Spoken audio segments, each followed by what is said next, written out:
life again. So what does it say after that? All the so much. I don't know. I That's know how that every life song is a sounds to me. river flowing in slow motion. Is that right? That's what he says. There's something about the Shut lighting in your up. new Shut up, room Glenn. that doesn't let me enjoy your new room. It sucks. It's so it's not there yet. Um, hang on. I need to. Okay, there we go. I have to rearrange some things. Yeah. It's still being rearranged. Still in the optimization process. I'm really loving the color bomb, which is what Allison calls it, where you paint everything, like the door frames, the doors, the walls, the molding. We're Yeah. so we're going on vacation the 20th through the 28th, and the house is getting painted while we're gone. Not the whole house. We're just starting with the first floor. That's another quote that blew my dick off when I saw it. When I saw it, I was like, "Oh man, boy, I was That's really underestimating." that's the one that hurts too, because you Yeah. can. It's painting is non-skilled labor. I mean, if at the end of the day, you can do it. Well, I think this kind of painting is like painting this office was unskilled labor, right? I took a Yeah. roller and rolled it, but there's so many layers of paint. Doors need to be moved. It's more rearranging. Like the rearranging is the fixing, the filling, the skim coating. That's the stuff Yeah. That coating of that makes it skin, worth the money. Yeah. Do you installing guys that do any skim coating, or did you put up new walls? You just skim. put up new walls. No, we put skin on. You put skin. SKIN. We skinned it. You skin coated. Skin coated. Yeah, it's good. When I remember when I was probably around the time that we were in high school and I was detailing cars. I remember, because I was waxing cars and I Sure. and then the water would bead on the waxed finish. And I would be in the shower looking at my skin and think, man, the water always beads on skin. Maybe that's what we need is a skin car. Or But maybe then I was like, no, where you need an entire vascular system underneath it. That's going to be tough to engineer. that's where all that skin's going. What's this car made out of? Yeah, it's a Human skin. It's a skin. skin car. How'd you get? So where are you going on vacation? uh, Saint Kitts and Nevis. Mm, Yeah, I there was a. That's cool. yeah. I have an interesting St. Kitts and Nevis, but tell me You've more been to about Saint the. Kitts and Nevis? No, but I have something that I find interesting. But I will discuss it after Well, you I tell don't us know more. anything about Saint Kitts and Nevis. I picked it purely because it was the only Four Seasons that was even close to affordable. Yeah, And that's I found it years ago, and I was like, why is this Four Seasons always less? And it turns out because it's very difficult to get to St. Kitts and Nevis. yeah, yes. They have a flag. Pull this up and share it. This is I'm not surprised to know that I the just flag is what you know. well, it's a flag that kind of tells me we're constantly in a civil. We have civil unrest. Yeah, that is. Yeah. Can you play That's the anthem real quick? Oh, Land of sure. Beauty. Let's see if it works.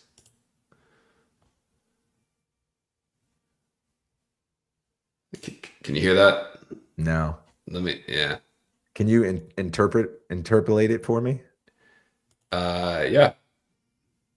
It's triumphant, but beware. Toe the line.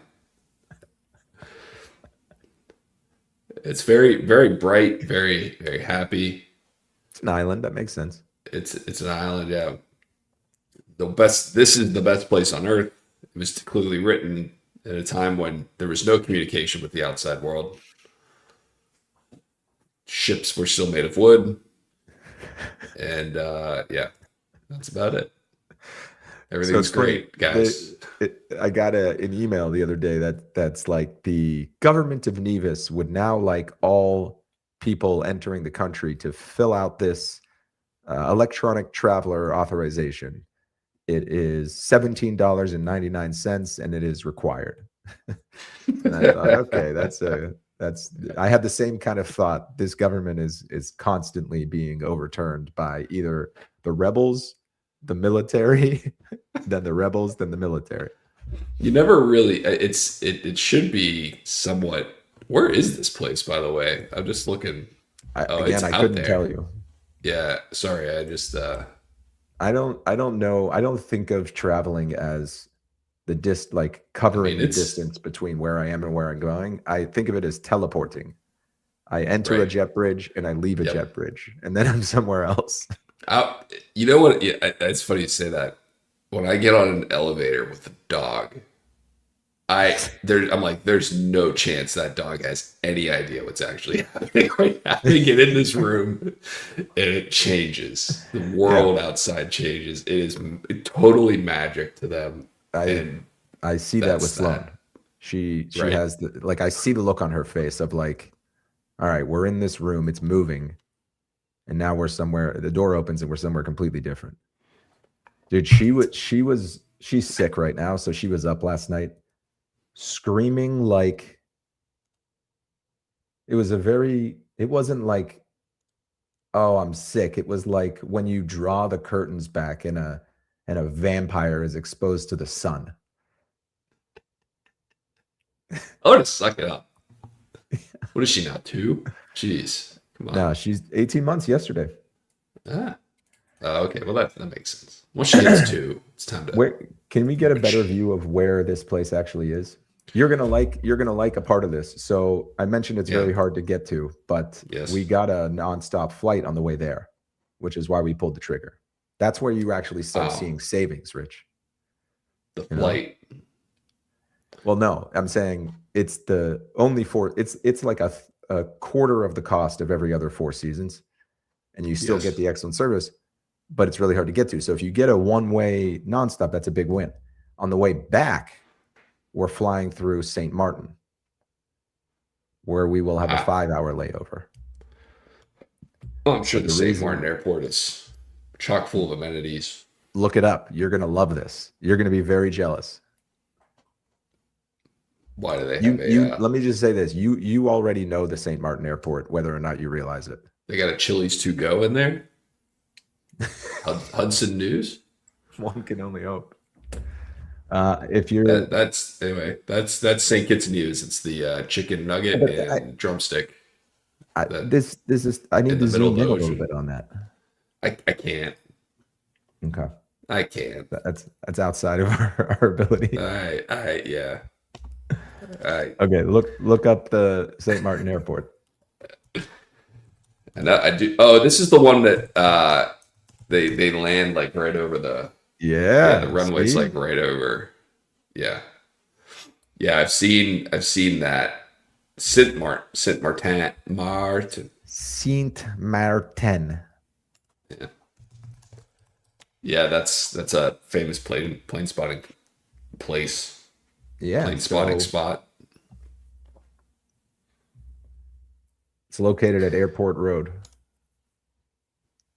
Right. That I like how Largely airports usually cashless have environment. those kinds of um, but again, the question is amenities. Do they have a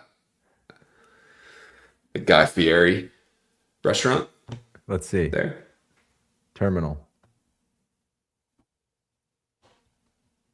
40 Four shops, food and stories. beverage units. That's an interesting thing. How often do you see four-story? Well, I guess if you count arrivals and departures. Yeah, they're usually, it just doesn't look like it because they're so spread out. Their mass is distributed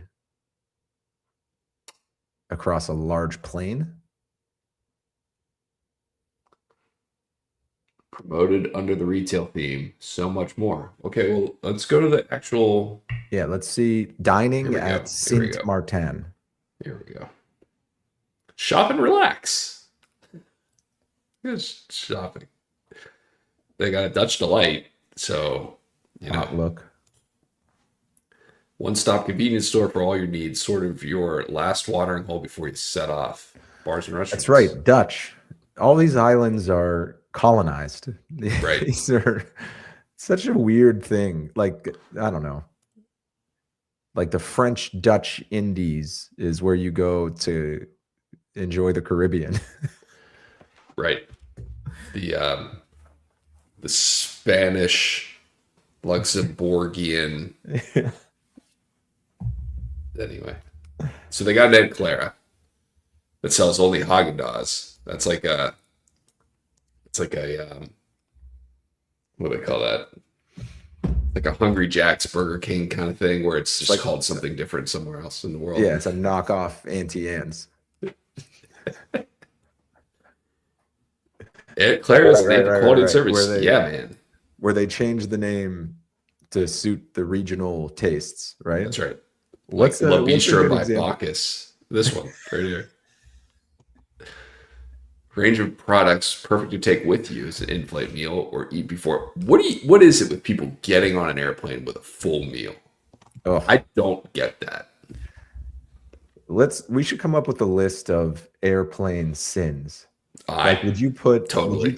bringing a full meal onto an airplane like as worse than full reclining of the seat back in economy? Oh yeah, big time. Especially if it's Really? near. Yeah, totally. It's full reclining of the seat doesn't for me change anything. I can't use a laptop in it, and if I'm in a cattle section coach seat, I'm The not. last time you were in like an actual economy seat. Very rarely anymore. I will book if I'm traveling for work. I'm always booking an extra legroom seat. I don't Yeah, of care course. if Same. I'm paying for it or not, and I'm usually But- not. But the configurations on these planes have changed. I've been stuck where I'm a last minute book. Like I have a general philosophy of not looking too far into the future to make plans. Right? And that has left me in an economy seat more often than I'd like. They are you can get a laptop on the tray if someone doesn't recline and you want to keep your laptop at a 90-degree angle. The second they recline even a little bit, that's off the table. I agree. I can't use it at 90 degrees is my point. And So as a my taller thing is, man, yeah, I can't work on a laptop if I'm sitting in a coach seat. So even without recline. right.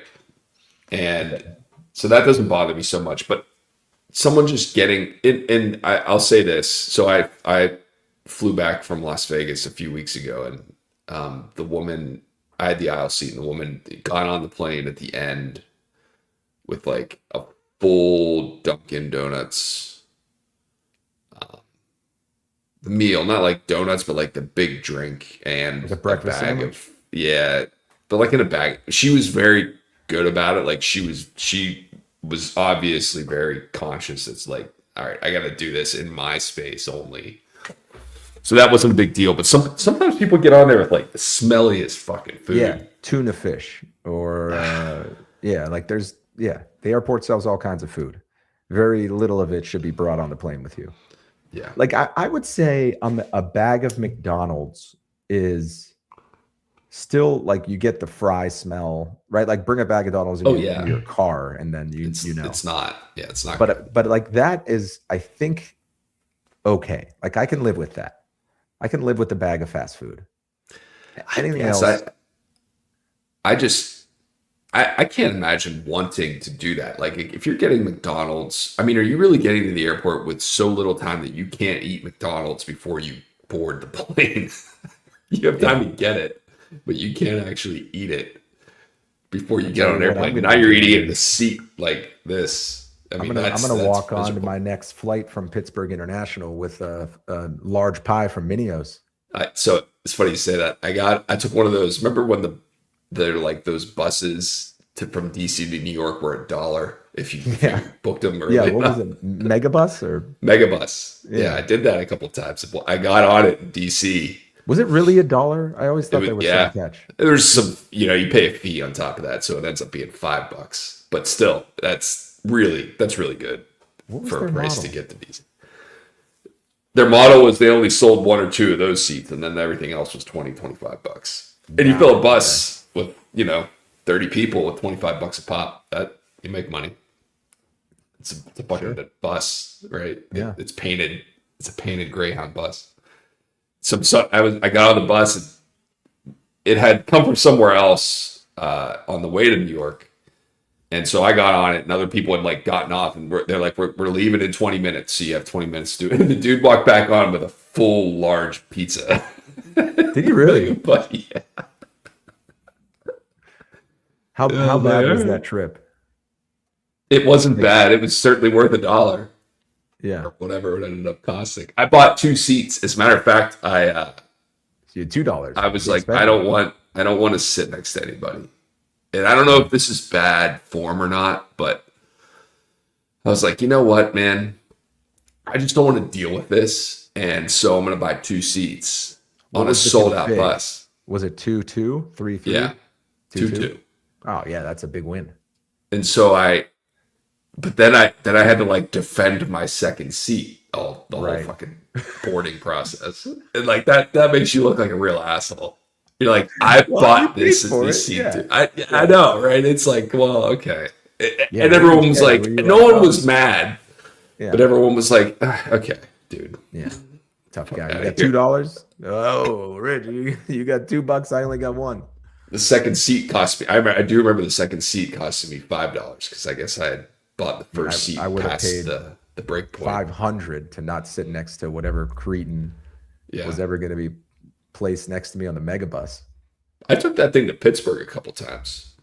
I took a Greyhound a couple times, and it's it's just it wasn't bad. It's just the worst possible way to travel It's not great. within reasonable options. Bus travel, and I'd say whether you're in the city taking the bus from stop to stop or riding the dog, as the guy who I met on the Greyhound called it. No joke. He called it riding the dog. That's a guy who's And done it as a we were lot. getting closer to Pittsburgh, he said, "Oh, we're just slowing down because of the hole in the wall, the tunnel." Yeah, right. And I That's was like, awesome. this guy's got like really cool Yeah. bus lingo. He's got bars, bus Yeah, bars. he's got bus bars, riding the dog. I forget what I was talking about, but that guy was cool. But the bus. The last time I took the bus is I took it to go visit. This is I don't know a long time ago, and I took it to go to Philadelphia, and I had a return trip booked, and it wasn't cheap. It was it was cheap for buses. It was like my ticket was $50 or something, and I'm like. I was getting ready to leave and come back. I'm like, I'm not fucking taking this bus. I'm taking the train. Like I just Yeah. ate the cost of the return ticket and booked a $120 one way Amtrak just because it is better. It's just Which is so the much best. You slingshot it from the worst to the best. well, there's I mean that there's only is there a third option? Plain. Walking. Oh yeah. I don't even consider that an option. If I'm going anywhere from between here and New York, I'm not even considering a flight. Really? Yeah. That's For crazy talk. work or just for personal? No, for work I will, right? Yeah. But I mean, if I'm going to New York, I'm probably going to Manhattan, and flying is so much worse than the train that I won't look at flights, Yeah. right?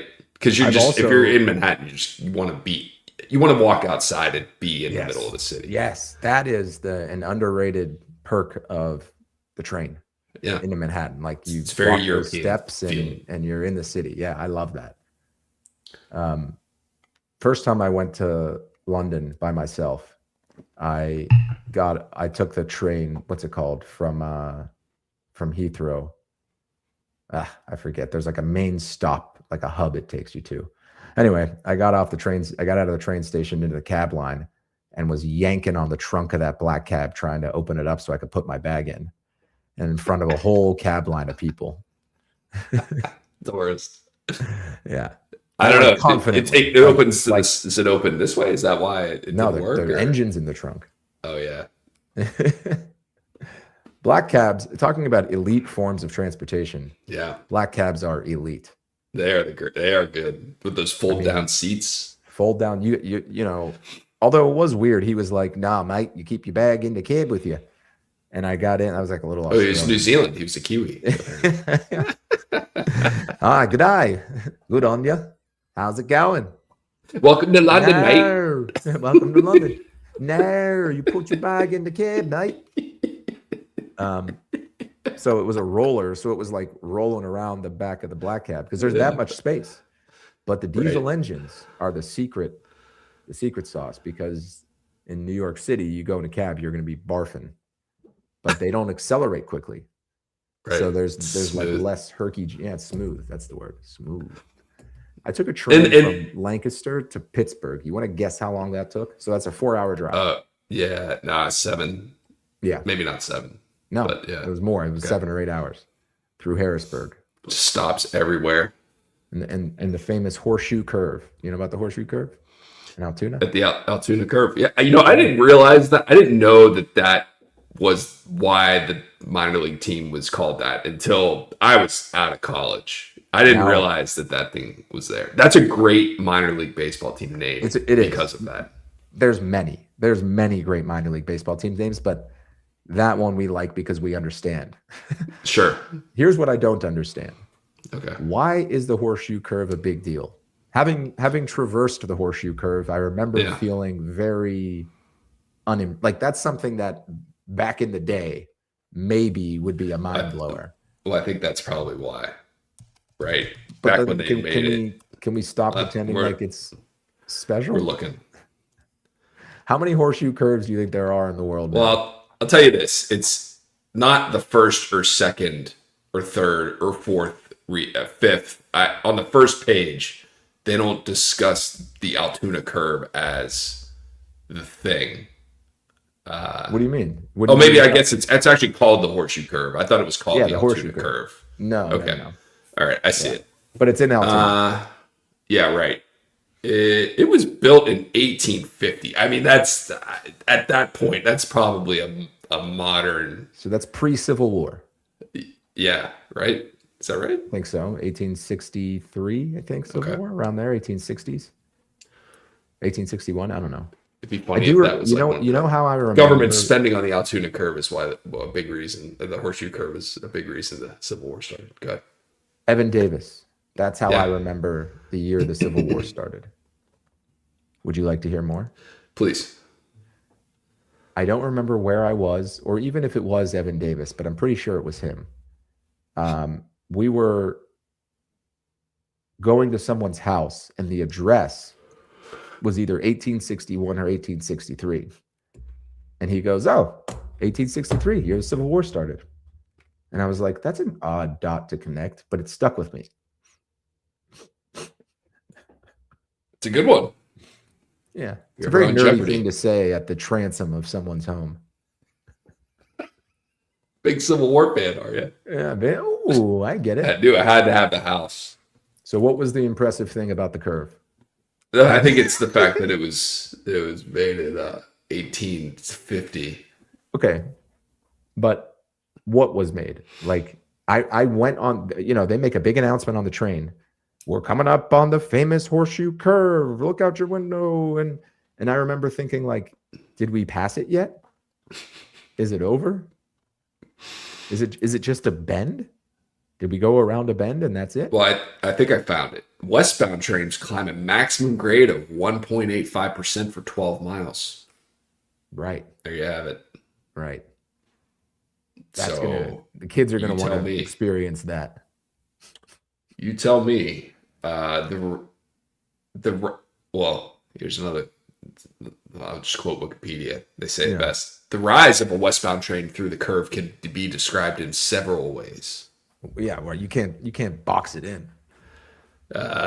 One measurement from the point at where the rails of the north curve start to bow out to a point on the line directly south, across from the original containing reservoir. Across the north-south ditches of 1,119 feet, the train rises from 1,601 feet above sea level to 1,660 feet. Whoa. It goes up 59 feet. I guess that's a lot for a train. This is what I mean. I Think about rode that. the horseshoe curve, and the excitement around it, it was very difficult to understand what I was supposed to be excited about or what I was experiencing. I would imagine in the world of civil railroad engineering, this was a feat to behold. And then Right. when you factor in the year, yes. But this But is to before still cars be existed, right? going This on is and on about it. maybe it was, because cars, the Model T was what, 19, it was 1900s. It wasn't, certainly cars didn't Yeah. exist before the Civil War. Yeah, the 20th, I think, was Model T. 1920, So something like that, or this is 1910. 70 years before that, right?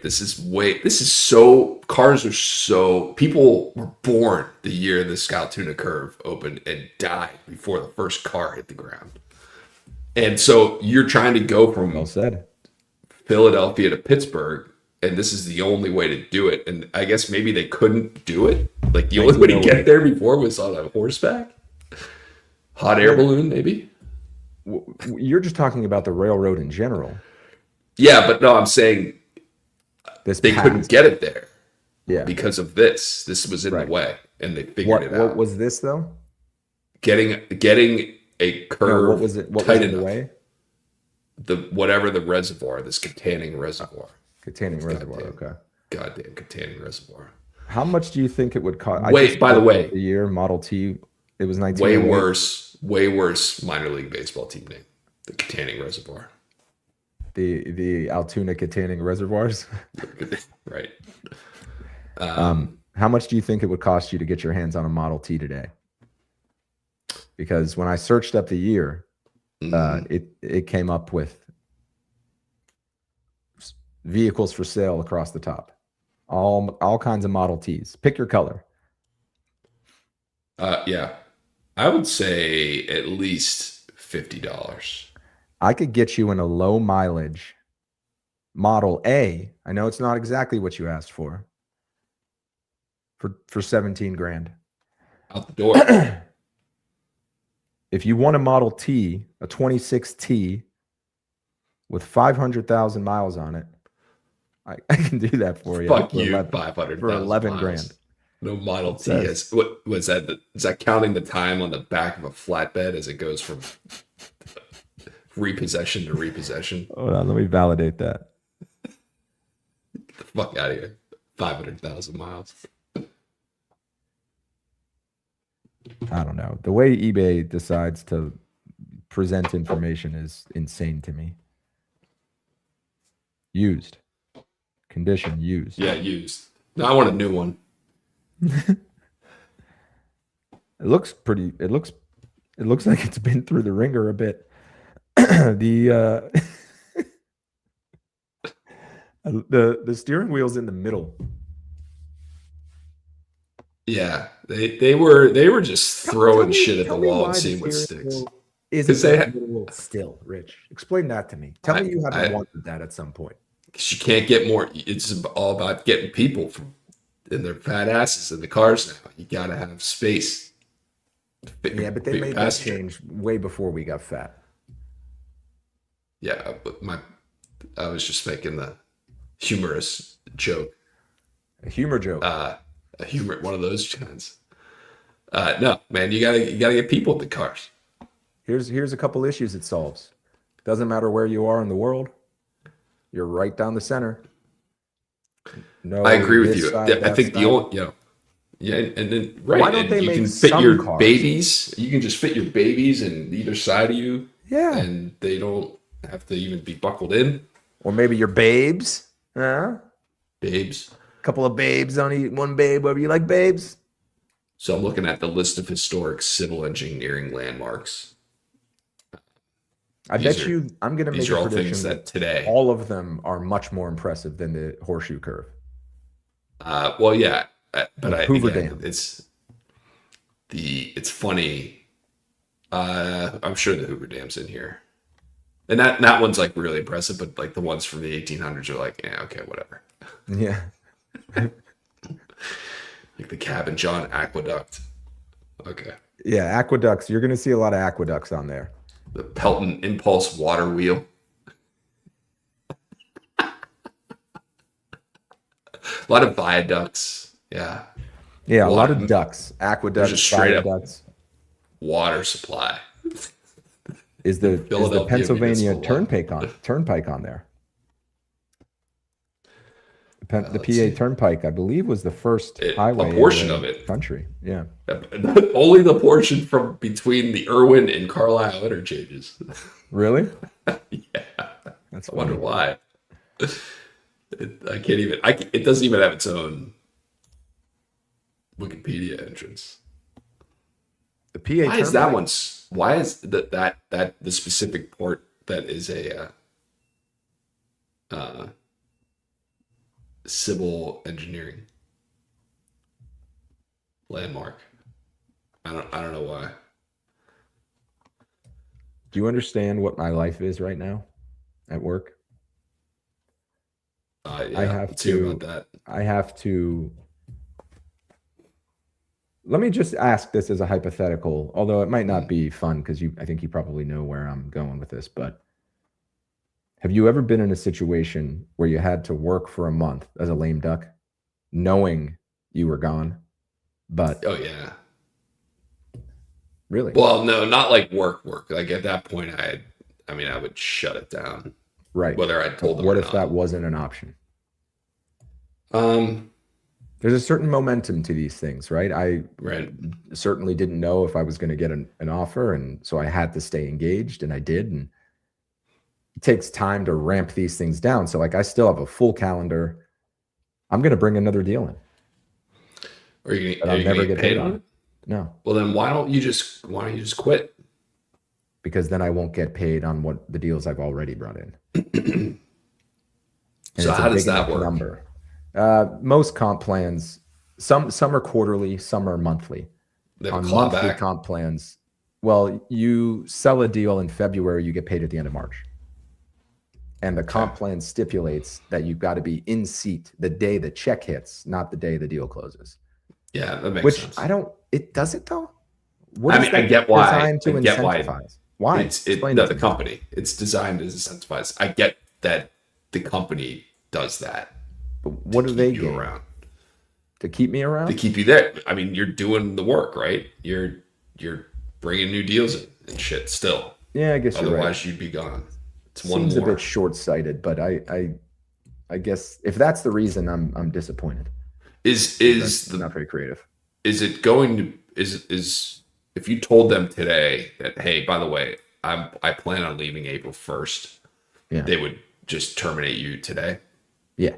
I mean, Okay. maybe they would give me 2 weeks, or they would keep me around for a week or so. So you can't. So my only other thought would be, I'm leaving, but I want to let you guys know, and I'm happy to transition these things. It's not even to a competitor, so Right. what do they care? I thought about And that. then- I thought about saying, like, I was thinking about doing something else, but I'm going to do right by you, and hopefully you do right by me. yeah, There's a I certain wouldn't trust momentum to that. those things. No, but it's what I want to do. That is, I think there's call it karma, whatever you will, momentum. That's how I'd like to end this and go into the next Yeah. level for a number Right. of reasons. One, I get time off, Sure. which I'm about to go into the hornet's nest. So, like, that's very valuable. Yep. So I scheduled the vacation. That helps. But I don't know. I feel like a phony, or like, You're definitely acting, right? yeah. It's Yeah, like I know guess something all that no one yeah, else knows. exactly. I was like, you know what? I made my mind up. And Anthropic was like, really, really think about it. They are drowning and they're having a moment. They have tons of demand and not enough people to satisfy it. So they even suggested, I went in saying I had the vacation booked, right? So I was like, at the very earliest, I couldn't start until I come back from vacation on the 28th. But then I have to give notice, and I want to do the right thing. but they pushed and pushed and pushed. So now I'm only giving 3 days notice. I'm delivering notice on April Fool's Day and then leaving at the end of the week. It's not great. Yeah, I mean, it's up to you. I would say, is there any ability for them to not pay you out on the money that you would be owed on March 31st? They, if they get rid of me beforehand, right, and then they would, that's always the thing. They would maybe do that. They would probably if I told them. Yeah, absolutely. So then, yeah, I will not give notice until that check hits. Right. So it just sucks that I have to do it that way. But I didn't invent this plan. It's not. Yeah. If the company had part of their policy was like, look, we have a policy of if you're going somewhere else and it's not a direct competitor to us, and we'll make that determination. Tell us, because we want to. Our biggest thing is our clients, right? And so we don't want to have people who are in the middle of selling things and faking it just to stick around for the next check without working through a transition plan that makes sense for our relationships. That's it. I keep wrestling with this, but I don't do it. It's too much money. Yeah. Oh, dude, companies will find a fucking way. Dude, and not to change and make this about me, but the reason I'm not in any hurry to get off of here, I haven't shaved in a week and a half. I noticed you were lenient with the time today. Both of us are a little more lenient with the time today. So we've sat in here and I've bitched about the fucking environment on which I'm working. I left one that was bad and I thought this would be bad. It's so much worse. Yeah. The final nail in the coffin. Oh, it just I can't imagine. They at one point my boss was like, "Hey, do you know anyone who would want to come here?" And this is months ago.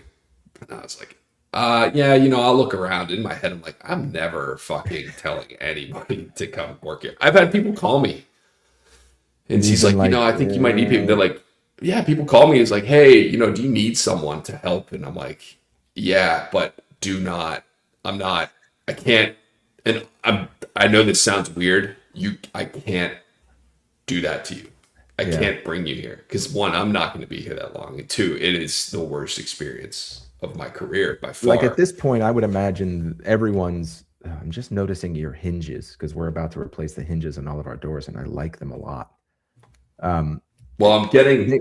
They must know that you're openly at odds now. Yeah, or is it still you're not talking about it? If it was okay. Here's the story. Annual review time. Here we go.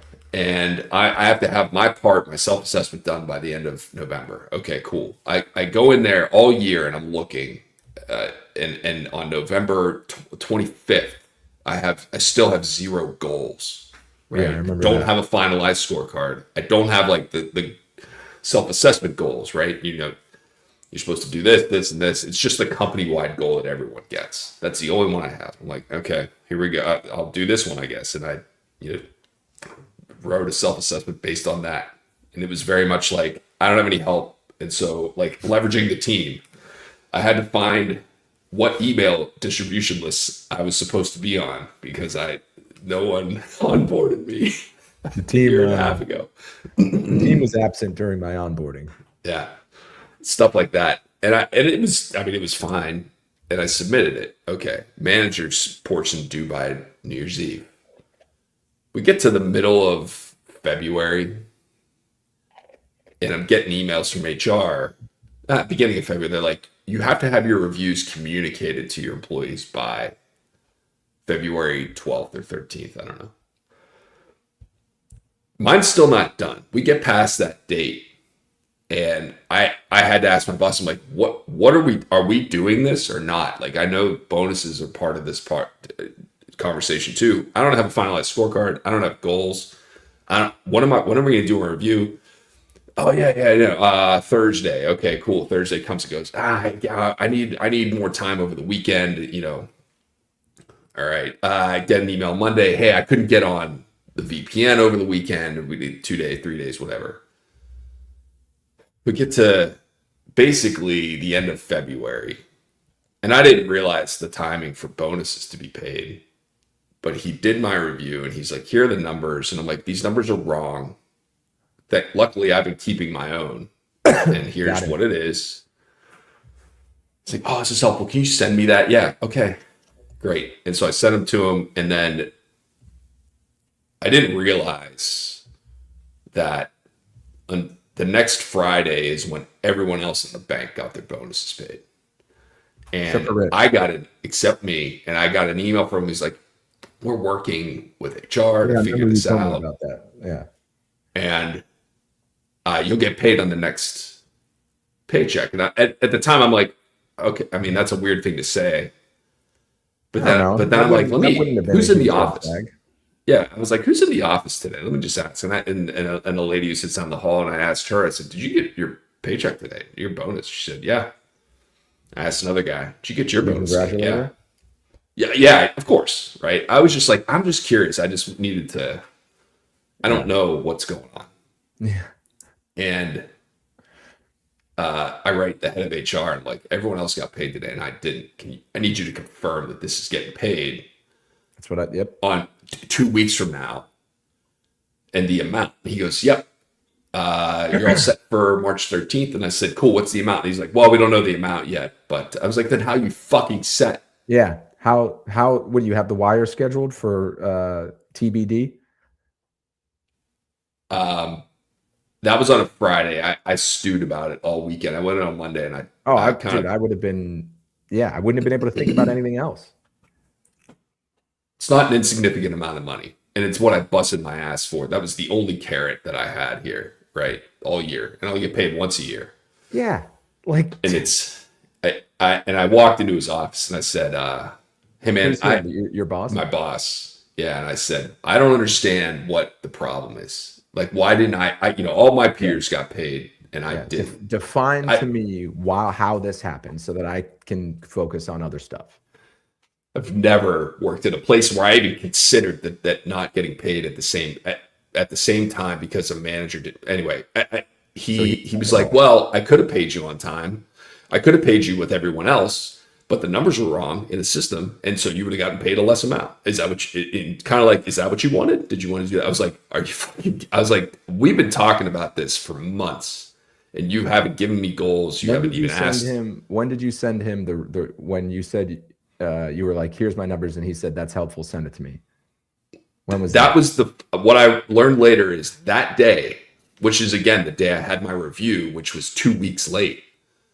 That day was the final day for them to finalize the comp numbers to get ready for the next payroll. Got it. And he didn't, right? He didn't. He didn't do it to him for the first time, right? He had like 3 hours of time between the time we had that meeting and he just didn't do it. And I'm like, I don't understand what the problem was. And he's like, "Well, I didn't give myself enough cushion and time and this." And I just kind of looked at him. I didn't say anything. I didn't say, "Oh, that's okay," or "Appreciate your apology," or anything. I just kind of looked at him and shook my head, and I was like, "This is," and I walked out. And then the next day, I told him I'm taking that. So that was 2 Mondays ago. And I just said, I'm taking vacation until I get that check. I'm not fucking around. Seriously? And I was like, I'm taking time off. What am I going to do? I'm going to sit here and do more work. I told my whole thing for him was nervous that they could somehow use that as an excuse not to pay me. I said, but I guess that you're at this point, lawyers. I was like, you don't want me to be doing work because I'm not motivated at this point. Right. And so parallel to this, Did you remind someone him else come to work for money? That was your main reason? I said that in that meeting with him. I was like, "This isn't a hobby for me. This is the only reason I'm here." and to like, I don't want to. I wouldn't be here if I wasn't getting paid. Right. Period. Right. And I'm like, is something else going on here? Because this just is so crazy to me. I've managed people before. I've managed people before. Why? I can't imagine not doing what I needed to do so that they get paid on time. This is message received. I get it. Like, you don't. I didn't say that, but like I kind of made it. It's like I am at the bottom of your priority list. I understand.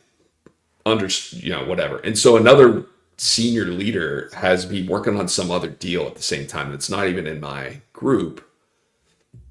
And he's like, yeah, we want to do this, and I'm on board, and the CEO's on board, and one of the board members is all for it. And I'm like, cool. And I called him up and said, hey, by the way, I'm taking a week and a half off, and I didn't get paid, and I just am not in the mood to.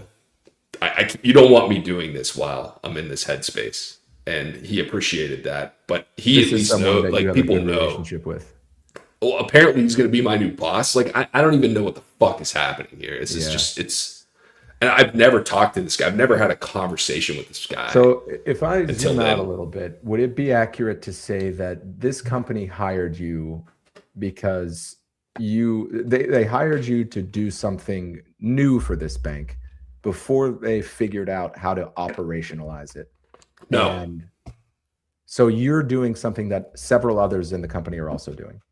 I took How many over a people have your portfolio. same job title? Today, 0, but I took Right. over for 2 people who had that. They left and I stepped in. So They did the same role? the exact same role. They had been doing this for 2 years. Maybe that's why they left. I'm sure. It's all very clear now. That sucks, man, because these are things that you truly, I've had similar, especially in sales, because commission is, everything. It's at least half of our money and usually more. You run into this kind of crap all the time, but you never know through the interview process. Like, there's just no way of knowing.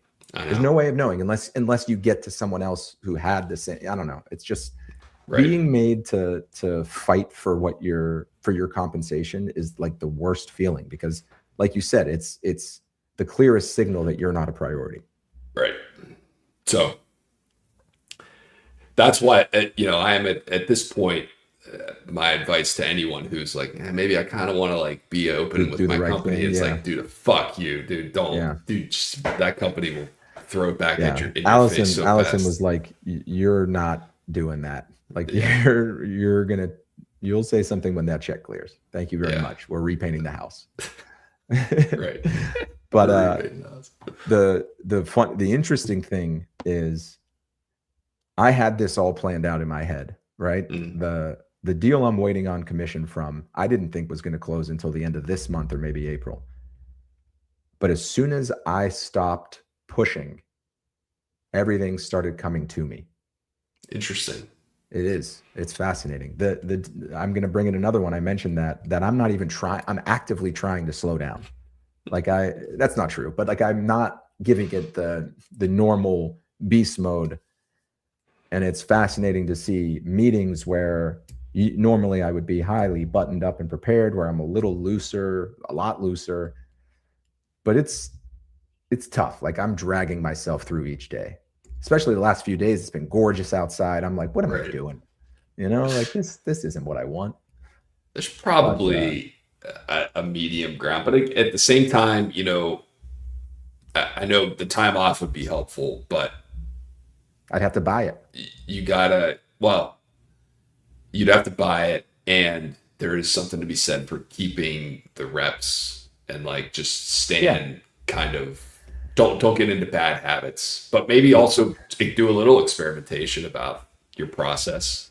Yeah. See, this is a good time to try things, be less buttoned up. And I'm going from the Altoona curve to the New York Yankees, and the pace at which, like, the most beneficial thing that I could do for myself right now is mental rest. Actually, maybe not. I don't know if it makes a difference, but I'm about to enter the blender. I'm intimidated. Like, I'm a little nervous. Everyone I maybe talk there's to something is to be saying said they about like worked more than ever. that. Yeah, dude, good for you, but It's my last sprint, Richard. This is it. This is it. Last hurrah. Last time to act like a young man, even though I'm not. Maybe you can. Yeah, ain't that the truth? Maybe there is something too, like, you wouldn't be able to like be as, you use the term buttoned up, but I think, do you mean like just super prepared and like Yeah. really rehearsed and all that? Like maybe Yeah, that's just and not going to be an option at a place where are so busy. You just will not be able to do that. that's And you right. have to rely on just I'm letting gonna it go from go. closing 5 or 6 deals a year to 5 or 6 deals a month, Yeah. maybe more. It's a different velocity. I'm going from a place now where travel and expense tools is a super competitive category. Companies go to market every few years, even if they're happy. There's a lot of competitors. It's crowded. There's no room for mistakes. You need a bulletproof champion and flawless execution, to a place where no one at this company has ever made a cold call in 3 years. Yeah. CEOs Wow. are coming to them saying, "Help me, take my money. How do I chop this up? Where does it need to go?" And skills in that environment can atrophy. Mm. So there's a lot of aspects of it that I'm trying to process, and I would love the time to sit and ruminate. But maybe that's a good thing too. I'll get my vacation, Yeah. so I'll get we're going for 6 nights, which is a nice Yeah. nice chunk of time. I'm probably going to turn it into 7 once I'm there. That's one of my favorite moves. Have you ever done that? No, I don't think so. I Yeah. can't remember a time I've done that. Like not I with a blame it on my travel problem. parents. Like that. Parents Could you used to do that? imagine it? No. Are you kidding me? Very much the opposite. Could you Okay, imagine if that's what your I thought. parents came to you and your sister and were like, "Hey guys, guess what? We're extending the vacation one day." First of all, you would have been like, "Yay, mom and dad are the best." Yeah. But because I grew up with that not being an option, I just feel like if I were on vacation and someone came and told me that, I would be so delighted. So why not do it for myself? Allison knows now. She pushes to schedule things for us to come back like on a Friday, because she knows I'm gonna go for one more lap. How do you get around the packing thing? Right? Wouldn't the packing become an issue? If Like you're going to the beach, yeah, bathing suit, yeah, flip flops, I guess. what else do you need? Boombox, couple CDs. What would you need to bring for 6 nights or for 7 that wouldn't also suffice? You know what I mean? One extra change of clothes. I mean, the bathing suit, yeah, I get that, but like extra going out clothes. I don't like wearing the same shit. Yeah. I don't like doing. And if you're at a beach house, that's one thing. You can do laundry, but No beach house this time. Just a room. just the Four Seasons at St. Kitts and Nevis. Yeah. Yeah. You get there by boat. That makes sense. Yeah. The airplanes. So wait, you take an fly airplane, in, then by boat. Yeah. Yeah. Okay. Yeah. Because there's no roads. Is that why the roads have been bombed out? I'm assuming. I'm assuming that's the case. The Labor Day stripe of 1988 still hasn't been repaired through the mountain pass. What is the not the United States Labor Day, the St. Kitts and Nevis. Right. Which is, of course, in February. Right. It's part of the French Polynesian calendar. The St. Kitts versus Nevis, is that ever a thing? Oh, so here's my story. The whole thing, I said I had a thing about that. Yeah. This is years ago, and ESPN had a columnist who she was like a good cyclist, and she was an American, I think an American and Canadian citizen, maybe definitely an American citizen. And her thing was like, I'm going to try to make the Olympics for something. See if I can find it. And she was like, I wonder if any country will like allow me to become a citizen to then represent them in the Olympics. And her angle was, look, I'm going to write this column about this. Like it's going to be a thing, right? It's going to be marketing for your country. And we're talking about St. Kitts and Nevis right now. And she ended up becoming a citizen of St. Kitts and Nevis and being a cyclist or triathlete or something like that. ESPN Olympic.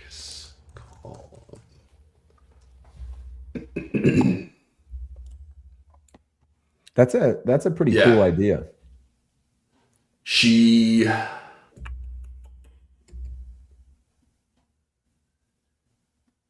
yeah, I can't read it all now, but it was like it's like every week she would post like her, because you have to, there's a whole thing. Like you got to, you can't just sign up, Yeah. right? You got to Yeah, right. qualify and meet at Yeah, it's not the standard great time race. and like come up with like a plan and work with people from that country and stuff. It was very cool. But yeah, This ain't the marathon 5K. say the great race. Yeah. You know the story about the marathon 5K with me wearing Shearer's number, right? No. I ran the marathon 5K. So this was after our freshman year of college. So I was in good running shape still from Okay. our time on the track team. And Shira Aviel and I ran it. They sent us our pennies in the mail, not intentionally. I wore Shira's and placed third among females. And so Shira's name was in the paper. She got invited to the Boston Marathon. She dined out on that for a while. She got invited to the Boston Marathon.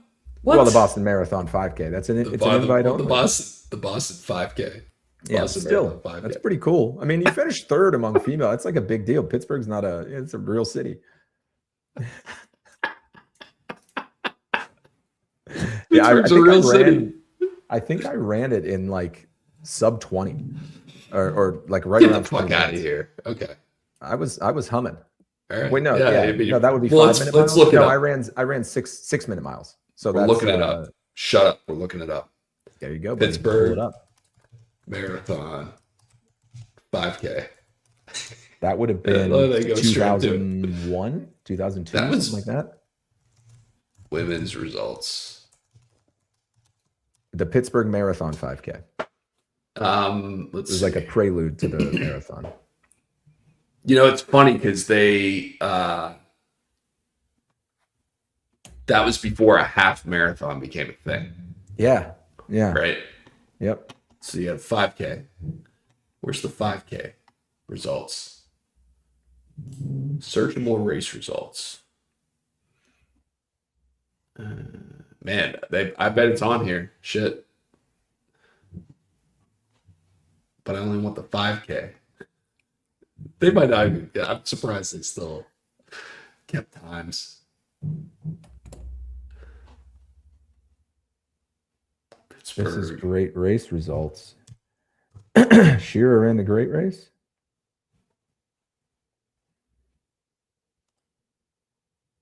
Oh, I might have it. Let's see.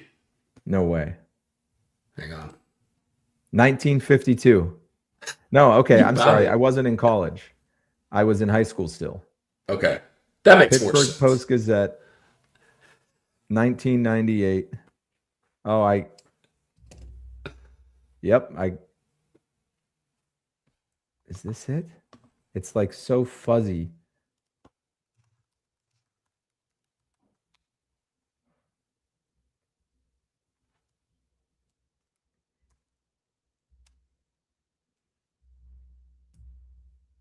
Shira Selkovitz, 20, Pittsburgh. So I would have been 16. So that was when we were running. Yeah, that makes So sense. that was like my best running shape. That's, you know what's funny is I'm looking it up and I just found one. It's not yours, but you know who placed 17th in the men's for the Pittsburgh Race for the Cure 5K in 2000? Blake Volak. Did you really? What did you place? 17th, 18 minutes and 9 For a seconds. 10K? Pretty good. Oh no, 5K. So he 551 beat me. miles. That's pretty quick. Yeah. Well, that's good. That's good enough. That's funny. Yeah. That's really funny. Yeah. She got invited to the And Boston. I She should have remember- shown up. I remember being like, 2 women beat me? Did we get anything? But like 2 women beat me? Like I was a pretty good little miler. Not great, but you know, a pretty good little miler back then. I was suspicious. I was like, did 2 women beat me?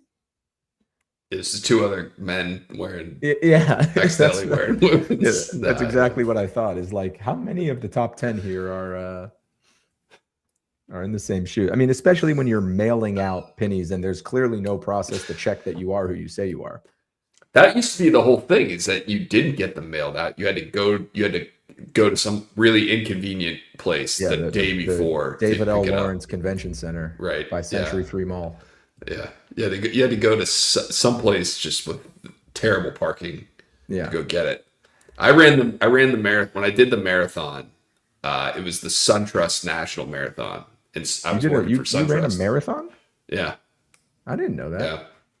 It's, I ran, I was playing footy and I was in good shape at the end of the season. And the marathon was in March. And so the season ends in the fall. And I'm like, I should probably do something to like try to maintain this. Because the years prior to that, this is like my last season. And the years prior, I just did nothing. And I got out of shape and then had to get back into shape. And it was just, so I got an email at work and they said, we have spots, since we're the name sponsor. So if anyone wants to run, you can run. That's cool. I was like, done, I'm in. And I didn't realize you had to qualify. Like you had to post a time. You can't just sign up for a marathon. Yeah. You have to actually run a race and get some time that's reasonable. It's not hard to do.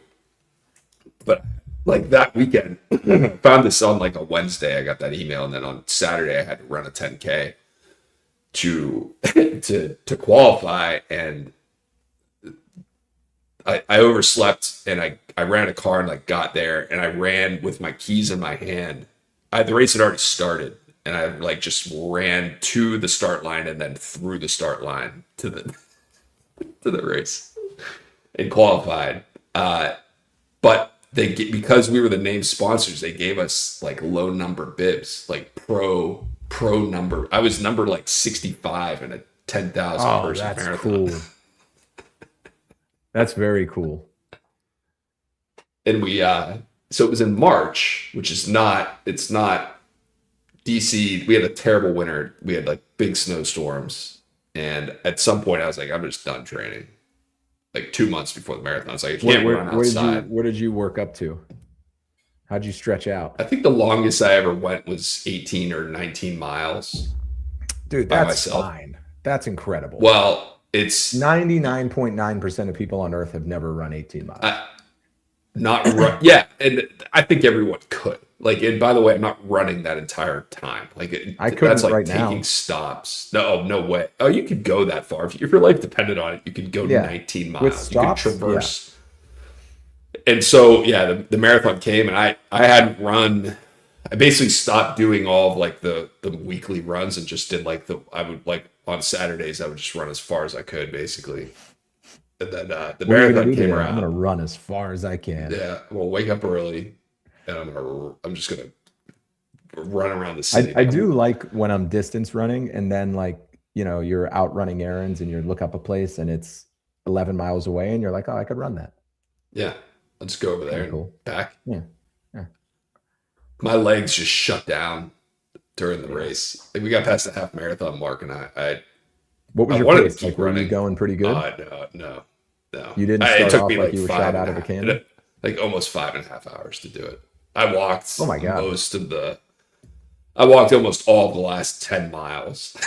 Did you see the end of the Los Angeles Marathon where the American won? Wow, huh? Never seen anything like that. Neither have I. I don't know if there's ever been like a photo finish.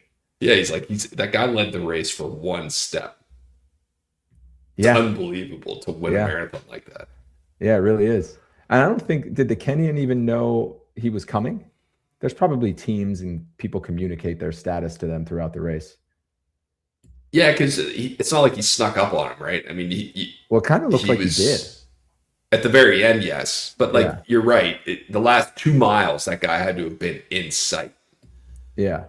It's funny, man. On those kinds of like running races or anytime you can see somebody and you're feeling good. Anytime you get past, you are never catching back up. And anytime you see someone in front of you and you're feeling good, like that you've already won. Like if you have that, you're like, I'm gonna catch that person. And then once that happens, They Nothing to lose. never.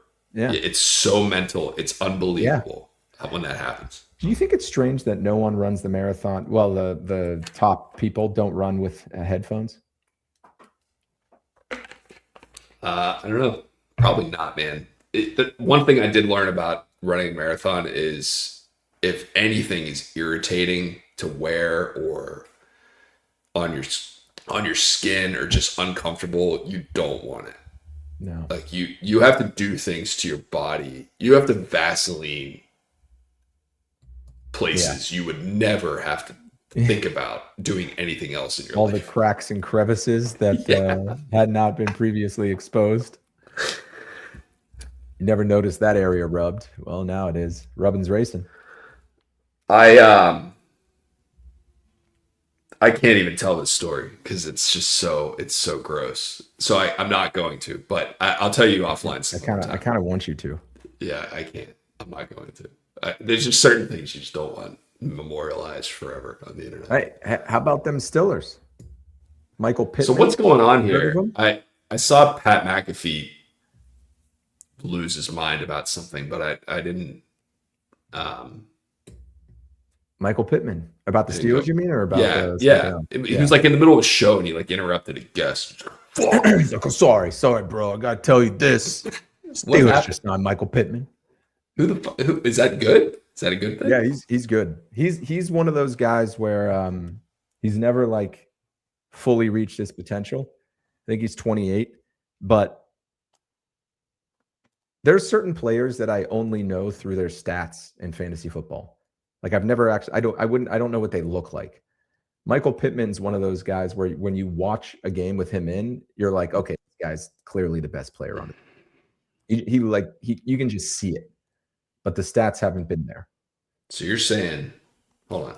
You're saying this guy? Pull up some highlights of You wanna the see? Pittman. Yeah, here's the only highlight you need. Are you fucking kidding me? That guy? There he is. That's the one. Give me Okay. a Michael Pittman YouTube highlight reel, please. I don't believe it. That's an AI generated face right there.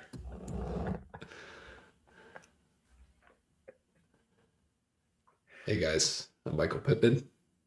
And they got him for a late round pick swap Why?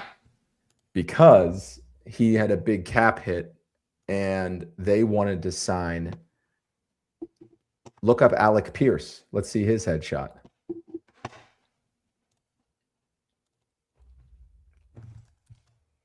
Is it APIERCE? Okay. Yeah, Yeah, ALEC. this guy. Okay, great. This guy's I texted Shira if she had any evidence of her record-breaking 5K, and she said, yes, I still have the plaque under my bed. She got a plaque. Yeah, this guy. This is the answer. The other AI generated. That's What's up correct. with these pictures, man? So the Indianapolis Colts traded Michael Pittman for a late round pick swap so that they could give him the largest free agent contract in NFL history for a wide receiver. This guy. Him. That's the one. Led the NFL in yards per catch for the last 2 seasons. Okay. All right. Like Look, I'm 21 curious. catches, 900 yards, 7 touchdowns kind of guy. Okay. I mean, look, every year someone gets the highest contract ever. I guess it's got to be They somebody, rarely this guy gets it. right? Yeah, that's right. But Usually a guy that looks a little bit more like Randy Moss. 6'4", 4'2". that's right. Let's see here with the owner, Colts. It's the Irsay family. Yeah, no, I know. It's this young lady. She's Taking that hysterical, call. man. She's like on the sidelines. I know, and it was like a very Not the most flattering look they could have. Oh, speaking, I don't know why I just thought of this, but because you did your window, guess who's getting his 34-inch Dell curved monitor? good for you. Because Anthropic, one of the benefits is a $2,500 one-time home office stipend and a $1,500 annual home office stipend. Wow. The benefits are pretty nutso, man. Like there's some perks. Should turn that into 315 a month for house cleaners. Really? Jesus. Yeah. $300 a month for general computer purchases, technology purchases. General technology. $315 a month for meals. Okay. Do you work remotely full time? Hybrid. 3 days in the office. Okay. Manhattan, I assume. You would assume correctly. You're gonna turn Let's that see if there's into- any other good ones. Do you have to do you have to get it $500 reimbursed? a month for gym membership. No, it's in your paycheck. Okay. 22 weeks parental leave. Nice. $5,250 a year education stipend.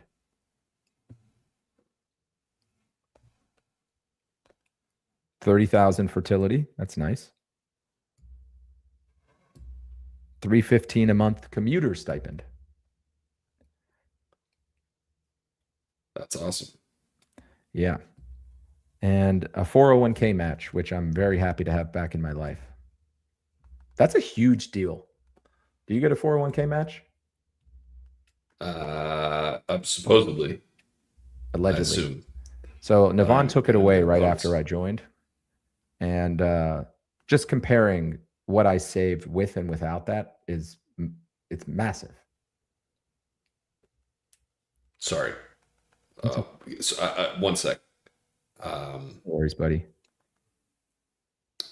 So yeah, I'm going to take that initial home office stipend, not my annual, mind you, and I'm going to $2,000 should cover the monitor, right? Oh my God. The one I have here was like $400. No, I thought we were talking about the Dell. Was that not you? I have two LGs. I used to have the 34-inch curved Dell, and I sold it. But it Yeah. was about $1,000 back in 2018. I didn't pay anywhere near that for these. Maybe combined. Maybe they were Dell 500 combined or each. ultra wide monitor. Yeah, here we go. 34-inch. It's $750. Oh no, the 49-inch is $1,300. This is the one I need. No, the 52-inch is $2,800. That's the one I need. I will say that I would, doing it over again, I'd get one big monitor. That's the way, man. That is the way. Not two big ones. I agree with you. I think that 2 monitors is not, I don't know. I'd just rather see one screen that has a lot of real estate on it. Do you think it's worthwhile to get here? Let's do a little shopping. This will be fun. Mine was $550. They were $550 each. They're good. Right. It's just too. It's almost too much. Yeah. Anyway, Do I want a 34-inch? I mean, that's a beauty. if you've got that plus your laptop open, that's plenty. I think. I probably would go laptop closed. And most MacBooks, unless you get a Pro, can't support 2 monitors. Mine does. You have a Pro. Yeah. MacBook Air is my preference, and it doesn't. No. Integrated webcam. No speakers? No. Come on. What does that Who's do to listening the to their monitor speakers? Wait a second. What's wrong with you? Well, What are you doing? okay, fair enough. You have, hold on. So the price is $730 without speakers, or $750 with speakers. Yeah. The speakers on It's- these things, like the speakers on my iMac, are fantastic. The speakers in my MacBook are really good, Yeah, but they're just, you know how like they give you money for your old cell phones?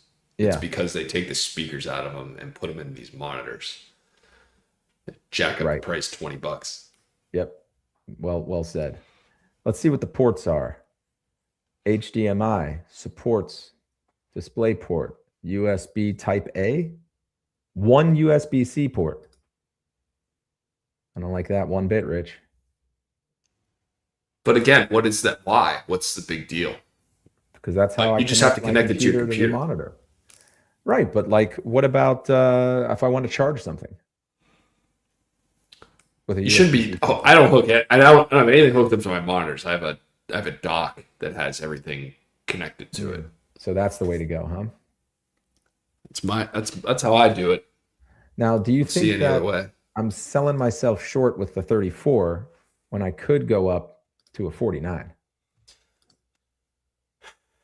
Look at this thing. That's pretty overwhelming. The problem is Oh, they don't there's a get bigger. 38 inch, Rich. They don't get taller. If they Right. got taller, that would be one thing. That one actually looks like it's a little bit taller. You don't want taller. My iMac is tall and I hate it because it's hard to get the Yeah. chair height right with the desk. Yeah, maybe Yeah. you're right. I mean, do you think 38 versus a 34, those extra 4 inches, what are they doing for me? What do you have open during your day? Slack, Chrome, OneNote, my messages, Zoom, the typical tech worker stack. And you need them. Do you need them all visible at the same time? It would be Not nice. really. Sure. I mean, right, like I work with one monitor now and they're all they're like strategically overlapped right. so that I can see just the corner of it and click on it. The one thing I did like about when I had my old setup and had my monitors stacked on top of each other, I had like a dashboard. I had to pull the load tape every day. So basically an Excel spreadsheet that I just needed to reference. Yeah. And I would pull it and I'd put it on the top. And I would put my email up there as well. And so during the day, like I didn't need to always be looking at those things, but I had them both up so that I could get info and then put it down on the monitor I was working on. I like that. Yeah. But Yeah. it's not great to have to like look up I'd like like that. I know I've seen people do a vertical monitor, like a dedicated Yeah. document monitor. I think that's cool too. I don't like the way it looks, like when you step away from the desk, but I like the function or like a dedicated Slack monitor. Like I live in Slack. Yeah, I don't use that. I mean, you use Teams or something like that. I'm sure your internal messaging. But like I No. have for every open deal, I have a deal channel that has 20 people Okay. in it, right? So like Got it. my job is just to like find out what the problem is and try to fix it and coordinate with my Yeah. company. So like I'm always coordinating. It's a lot of like messaging is what you're Yeah. saying. Yeah. Okay. That makes Yeah, a lot sense. of So do you in having a longer, because if you're looking at something vertically, if you have the monitor that way, Well, Slack you is can a just vertical view too. more you can just view more history. Is that of the message chain? Good question. Good question. I've seen that. I'm like, for what I use, I want like Excel spreadsheets. I would be able I to want view them. more channels. So Okay. Slack, Yeah. here's all my channels. Here's my launching Okay. customers, my active deals, the deals I'm nurturing, events that are coming up. Here's our channel with United. These are ones like around the office. And then here's the rest of them.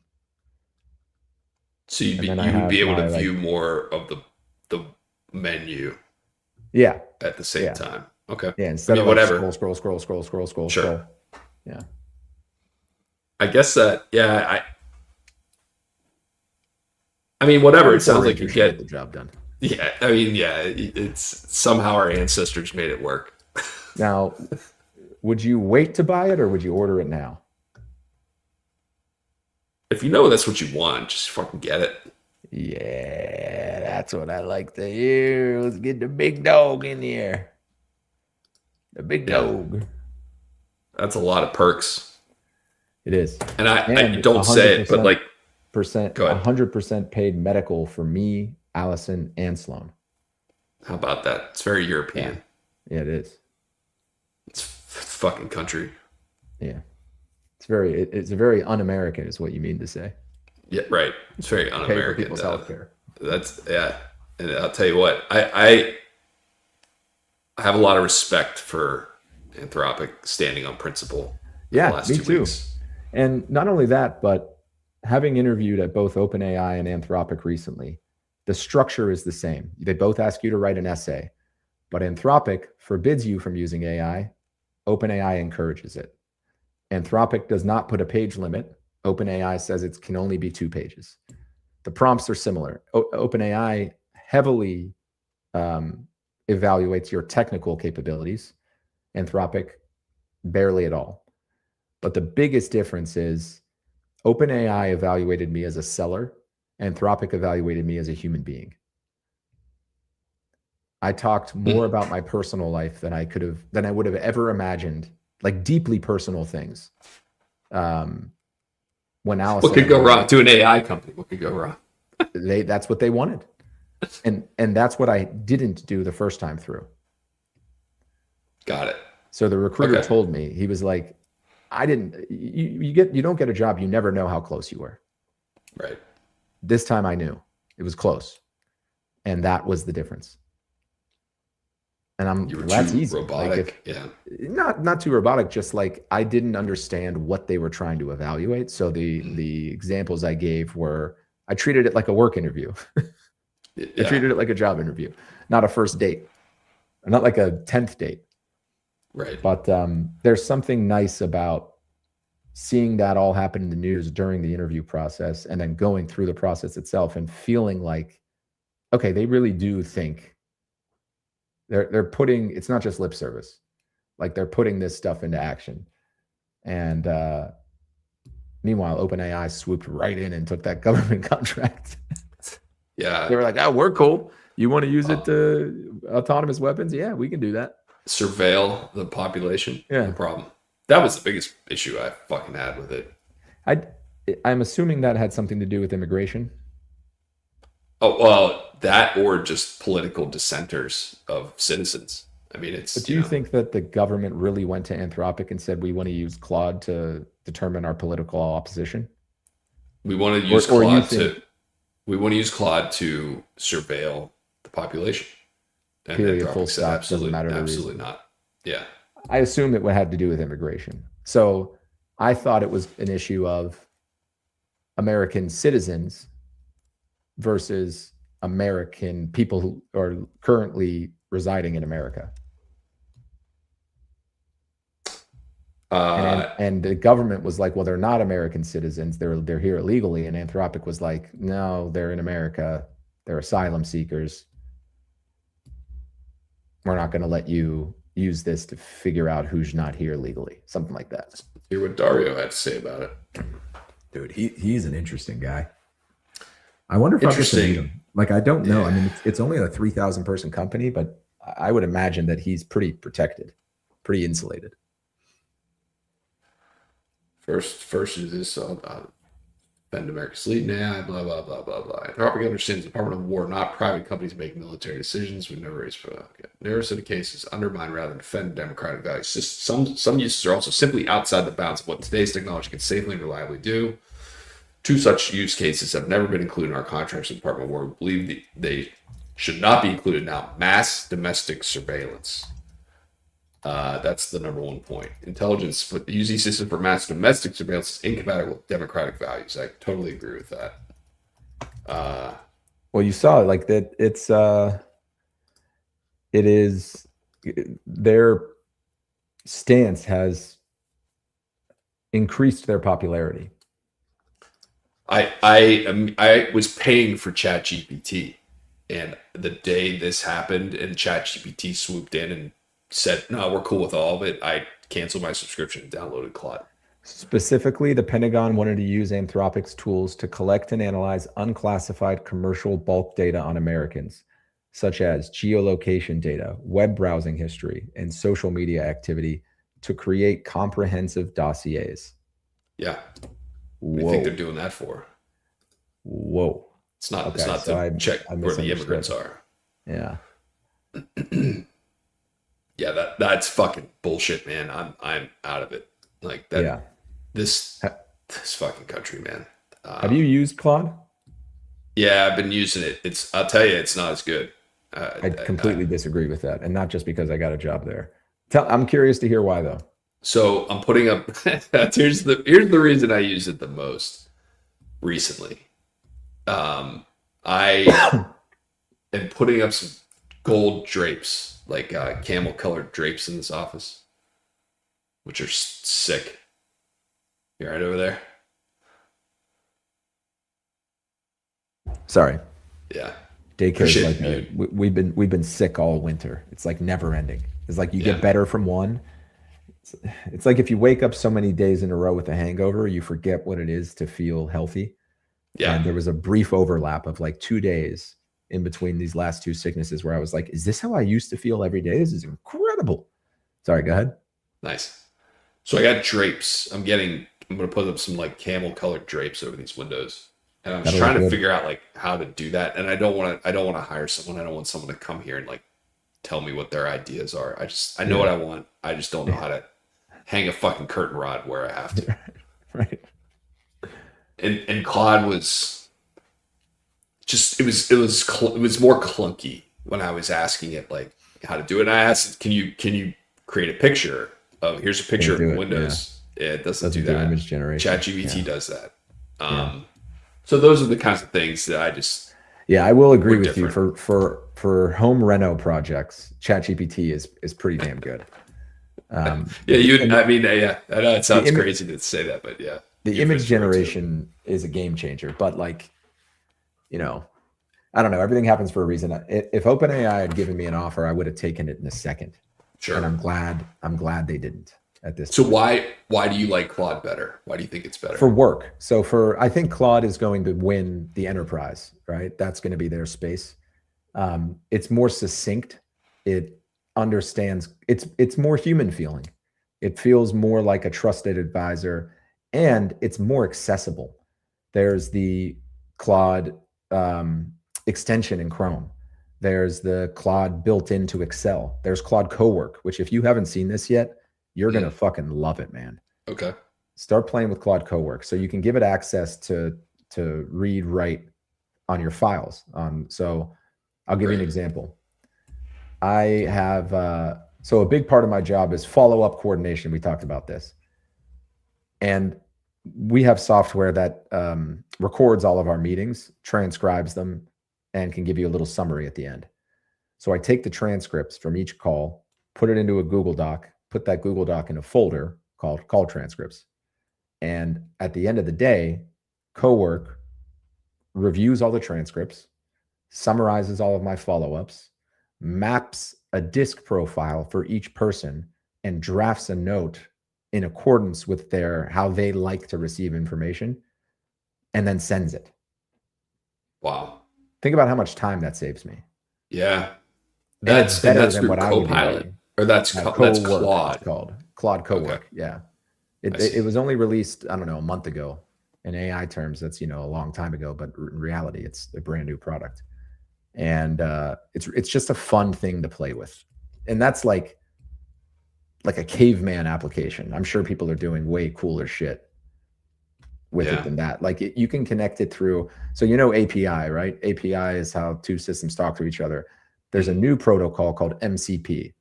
So API is very deterministic. It's you're paving a straight road to tell it to go there.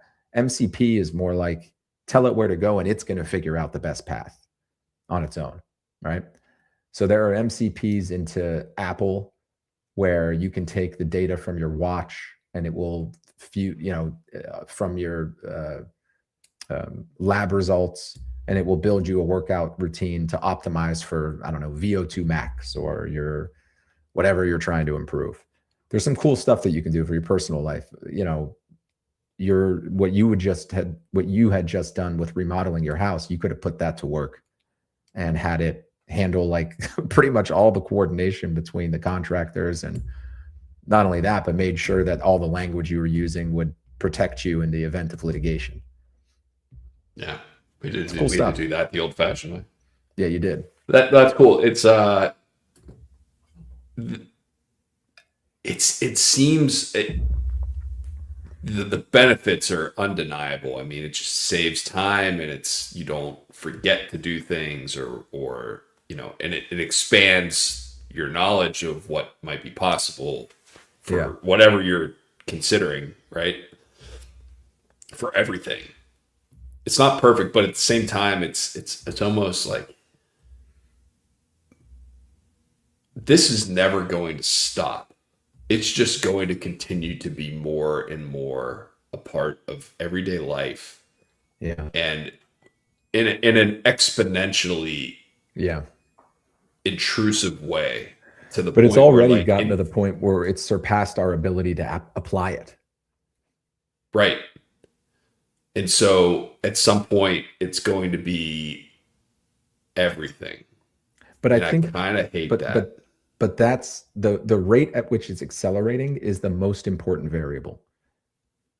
If we don't have time to catch up for how to use these tools, what's going to end up happening is the tools are going to be so far ahead of us, and the benefits of using them are going to be so impossible to ignore that the systems running the world we won't understand. We don't even know how they work now. Right. That's to me what I think is. And then like you have the government blacklisting Anthropic because they said this thing that we don't know how it's working, and we can barely get our heads around. We don't want to put it in charge of autonomous weapon systems. And the government's Right. like, what are you crazy? Of course we do. Yeah. That's nuts. I know. It's yeah, fully autonomous weapons. I'm still at what's his name? It's Dune. Like every science fiction novel or movie is coming to life. In Dune, during the time that the story takes place in Dune, computers have been outlawed. You're not allowed to use artificial intelligence because there was a big war between the man and the machines or whatever. Skynet, Terminator. We've seen this story before. I could see that as I could see the outlawing of computers as a realistic. I mean, or maybe they nationalize these AI companies. Well, that's what they're doing, right? This That's is going to go to the Supreme Court. Would you agree? This Anthropic case? Well, yeah, because they're fighting basically that they shouldn't be sued. blacklisted, right? Yeah, I totally agree. I don't think it's ever happened before for an American company. Maybe to be deemed a supply chain risk. If it has, it's right. Very few times. Just man, and the problem is again the speed at which all this is happening, and if it's being used to start and fight wars without human intervention at all. Like, okay, then we took the president of another country, a rich country, with a dictator. You don't think he's well protected? Right. Like, and we took him. We took someone's president. Did Anthropic? What role did Anthropic play in that? I don't know the details, but I know that it was used. Yeah. Okay. They can find people, right? The geolocating is maybe a big part of it.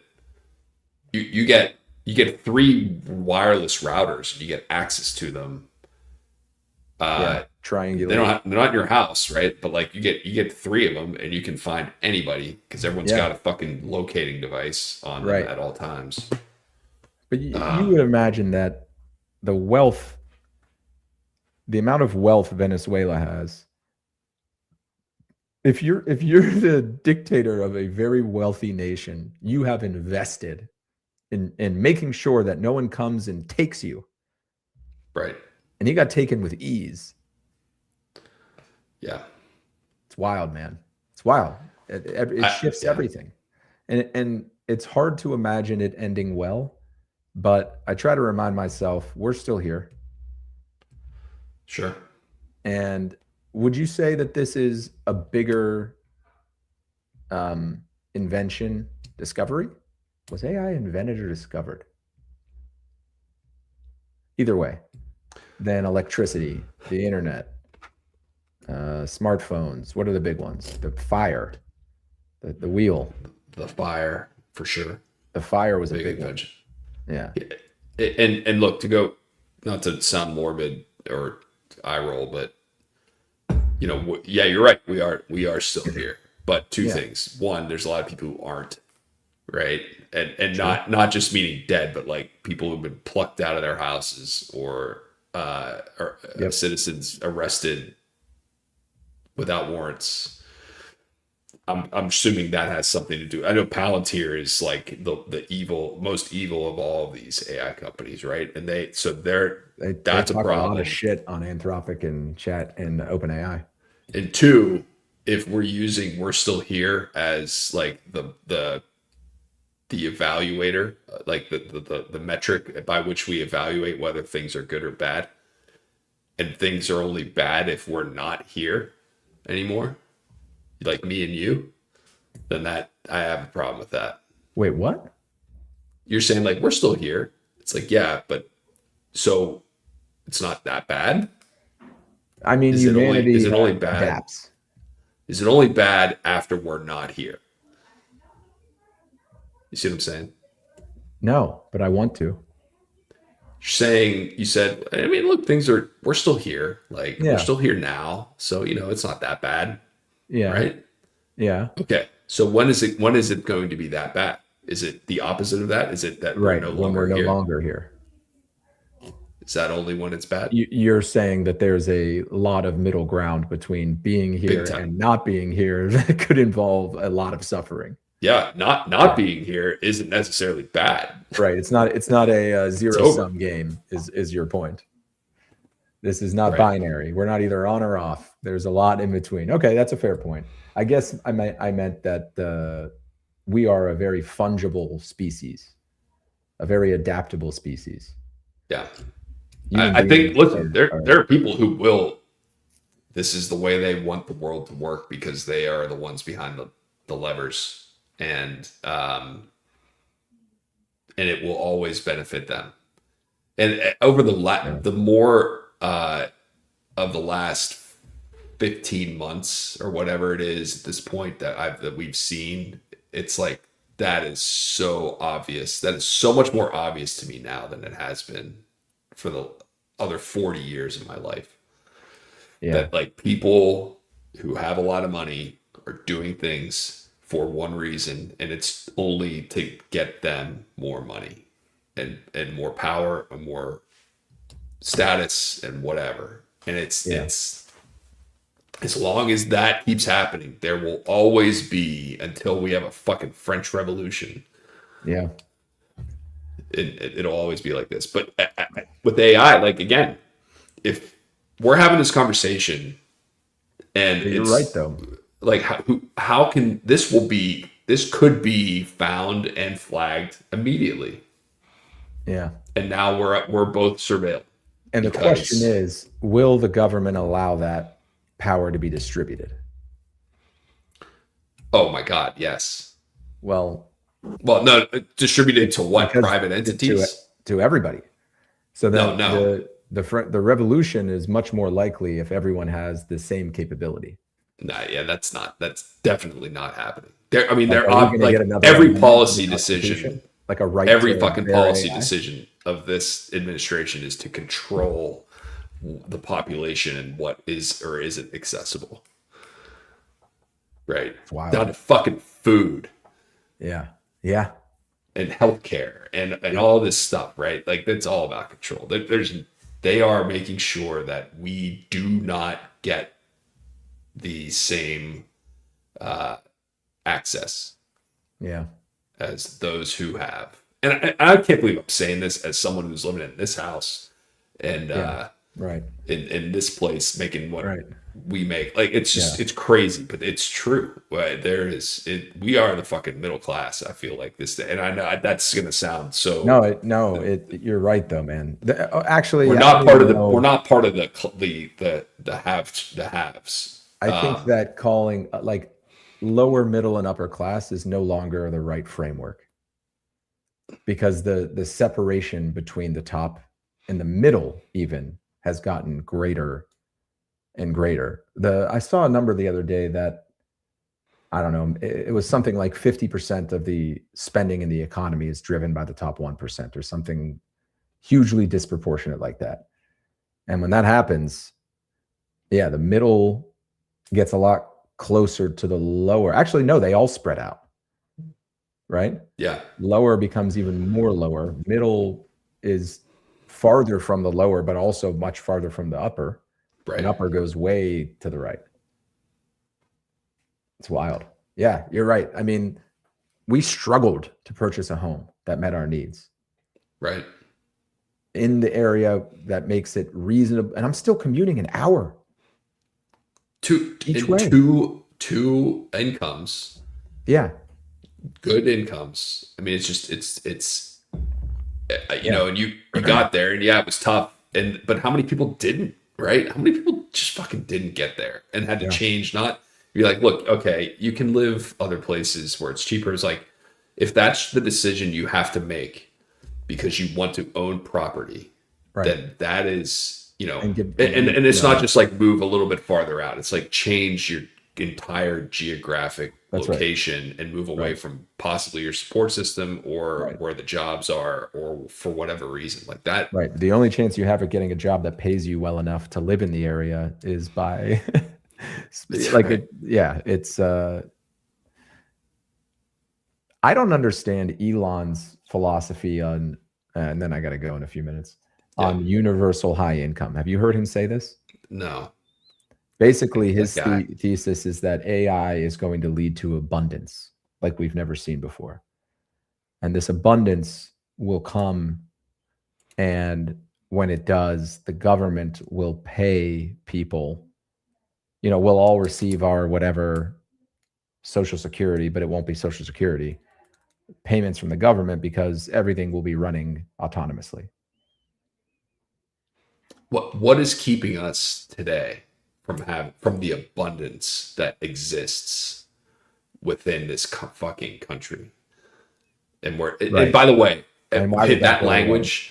Someday this is going to be the biggest thing ever, and we're all going to get rich. Like every fucking Nigerian prince email that comes through has that exact same language. You I want want to to I buy? I want to got. articulate it right. Let me see.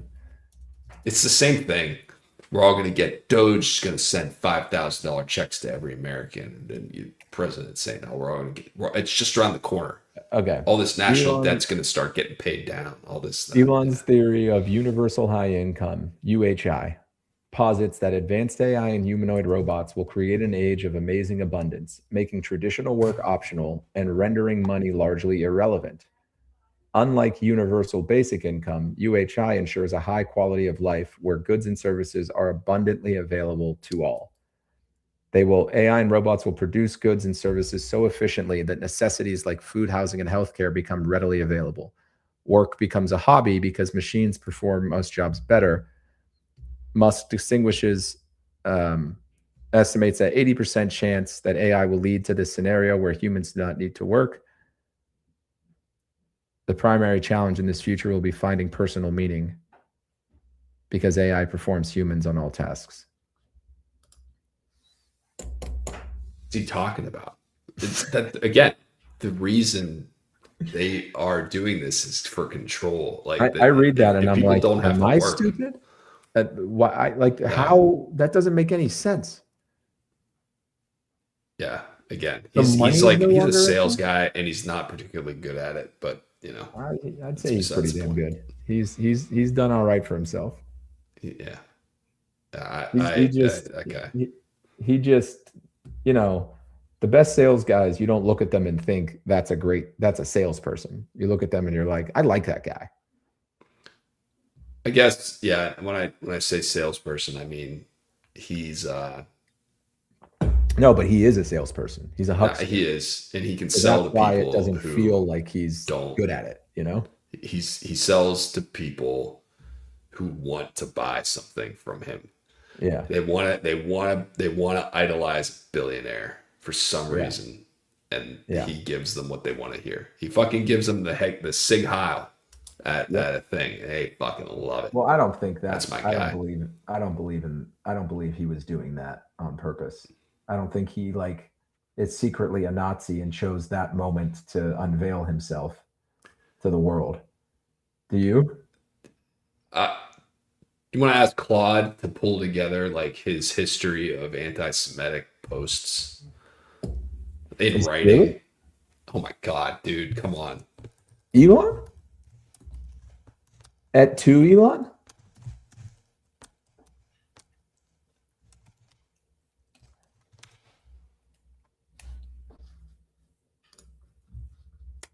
Let's see. Compilation.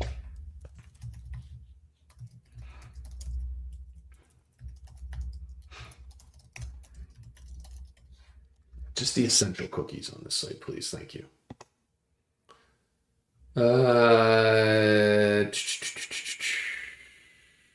November 2023. Uh, How bad is it? claimed Jewish people were stoking hatred against white people, saying the user reference the Great Replacement Theory was speaking the actual truth. That was that. 2023. Look, hey, I'm sorry. Wait, what was it again? Sorry, I got an email.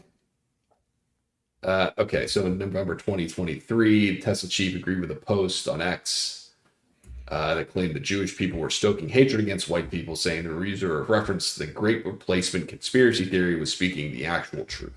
He's very Okay. pro-white. Like he's very anti-DEI.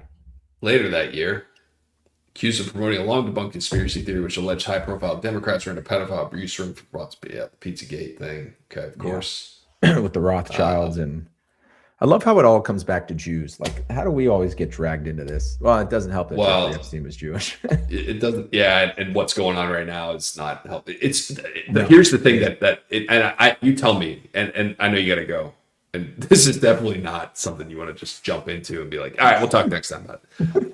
The conflation between people who practice a religion of Judaism and the state of Israel has got to be frustrating for you. Maybe, I don't know, maybe it's not, but to me, I'm like this. It feels as though Great question.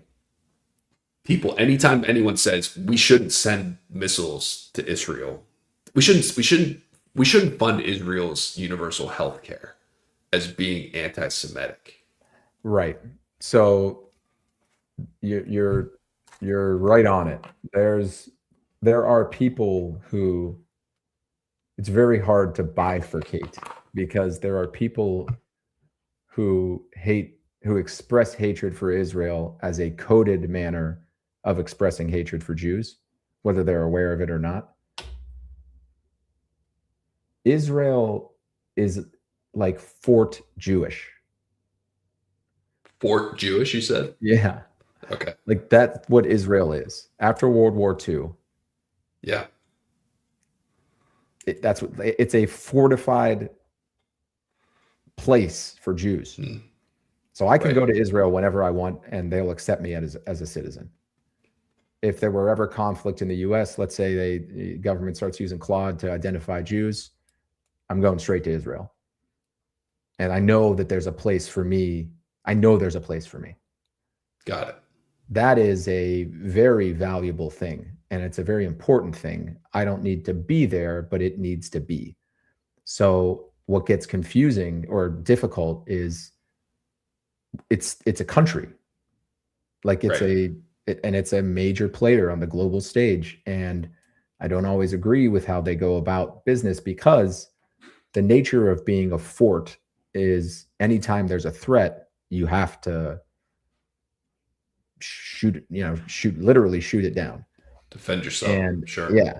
So I think there are many people who have no problem with Jews that disagree with Israel that can't speak out about it without being labeled an anti-Semite, which is very unfair. And it's a product of the other group who uses it as a cover for anti-Semitism.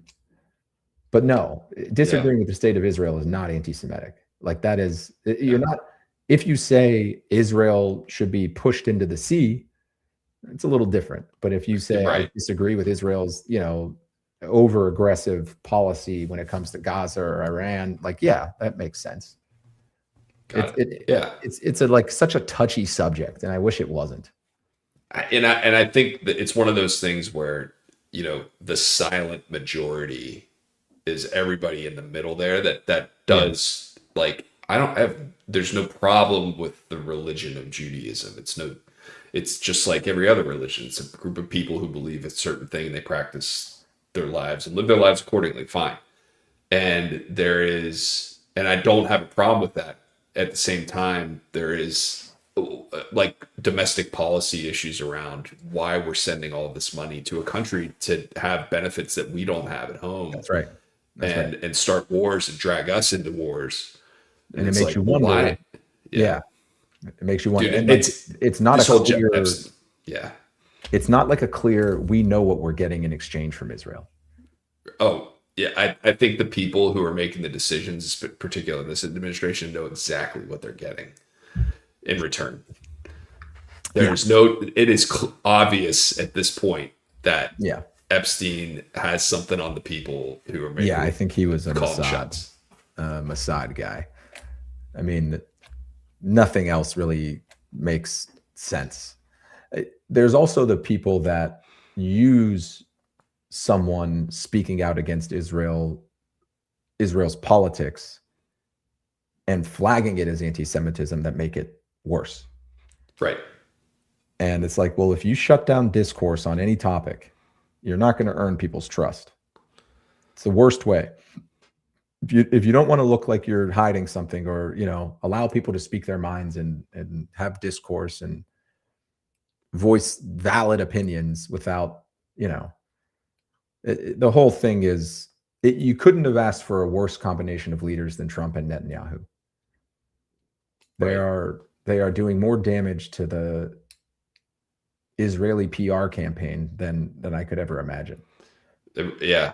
They're constantly having to go out and defend it Yeah, publicly, right? This is yeah, why are we doing this? It's like, well, because this is what we do. yeah. We follow them. And even Lindsey Graham, man, I don't know if you saw what he said the other day. I didn't. He's like, all these people who are back in South Carolina that are anti-Semites and this and that. It's like, I'm not with you. I am with Israel. Isolationists, I'm with Israel. Yeah, And I'm going to ask my sons and daughters to fight in this war. yeah, And it's like, are you fucking kidding? Fucking yeah, senator, dude? Like, what is this? yeah. It's not a good look. It's not a good look at all. We don't need, like, when Lindsey Graham stands with you. It's like, no, Lindsey, I'm good. You stand over there. I'll stand here. Everyone who is speaking up right now is clearly in the Epstein files in a way that is No would question. put them under the jail if it was ever brought to light. Just everybody. Yeah. And we're now definitely flagged, and OpenAI will be Oh yeah. showing up. All right. I can't wait to figure out who the fuck he was. It has to be Mossad, dude. And again, At least who's by the way, who was always taking these pictures? It wasn't always Ghislaine, right? Because he's in all of them. It's not just Ghislaine. I mean, it's having a photographer around for all of this is more evidence than anyone needs that this was obviously a blackmail campaign. But the fact that there was always a photographer around, like every time someone came to the island, it was just like a fucking photo shoot. Jeff, you hired a photographer again. Yeah. The scrapbook.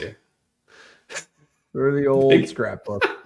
Scrapbook. We want to have memory. We're going to do a slideshow at the end of the weekend. I'm gonna send these off to web shots. Got my web shots folder. I've got this island where I illegally traffic minors, and I have an amazing photographer, and we've got great food. Come on down, spend the weekend, Bill and Melinda, or just Bill. It just seems like a long way to go for 3 or 4 days, like that. That seems going to unreasonable. Yeah, but you go for a week. Yeah, that's one thing. It's like, what are we gonna do? I'm not like stopping by down. Yeah. That's really far to go. I'd rather just stay here. That's a good alibi for having never been to the island. It's too far. It's too much. Stupid. If he invited me for a week, I'd go. But I'm not going just for a few days. I can get most of that here. Doesn't work for me. Doesn't do it for me. I'm a billionaire. I've got all this. Hey, stuff everybody, here. we're going to have a great weekend. But the first thing we're going to do is we're all going to just sit and quietly write down the biggest crimes we've ever committed. And we're going to sign our name to the bottom of the sheet. And then I've got a notary here, and they'll be notarized. And then we're going to have some fun. And then we'll have the official photos taken.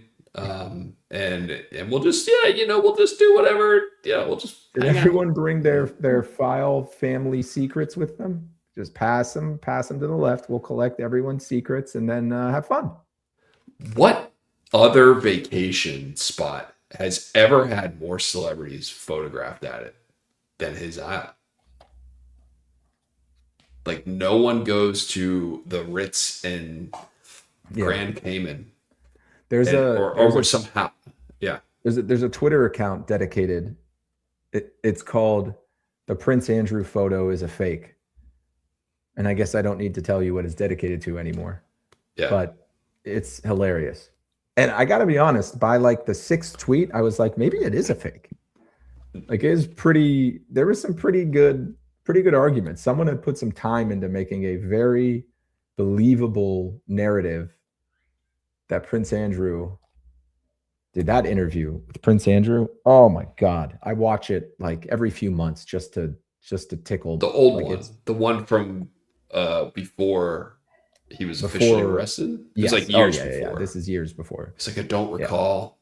Yeah, he was like, no, it never happened. So she was like, Virginia Dufresne, whatever her name is, says that you had sex and that you were dancing all night and that you were sweating a lot and that you spent time together. And he was like, no, I don't sweat. I didn't sweat at the time.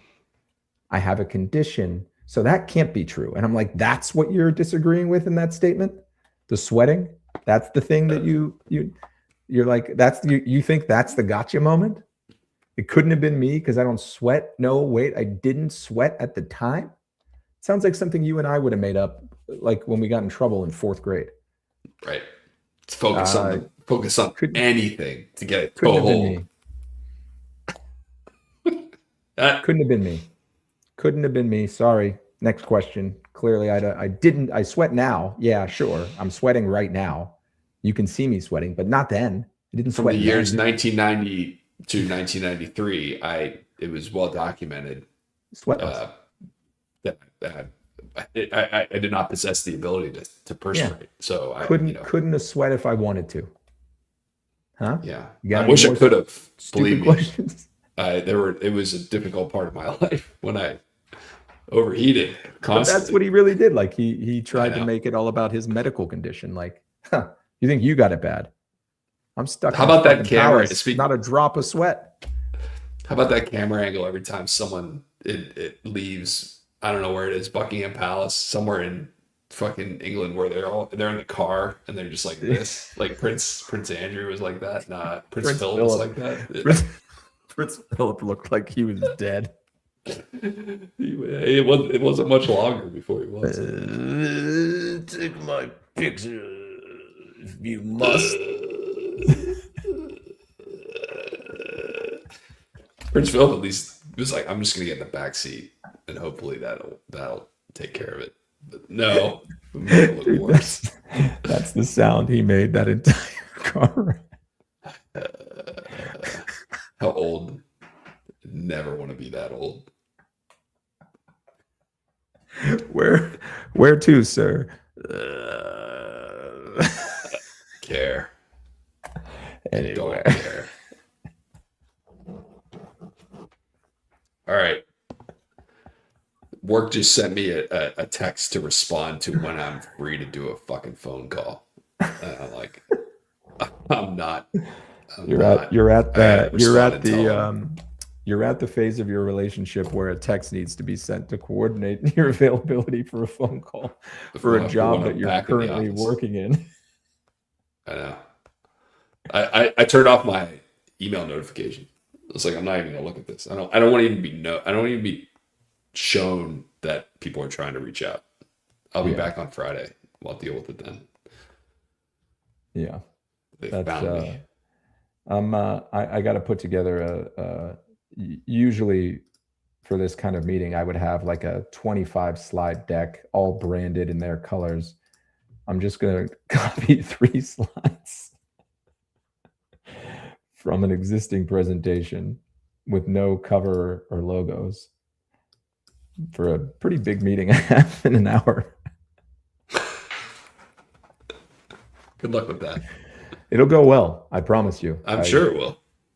That's you're a killer salesperson. That's well, what I realized is that I'm much better when I'm,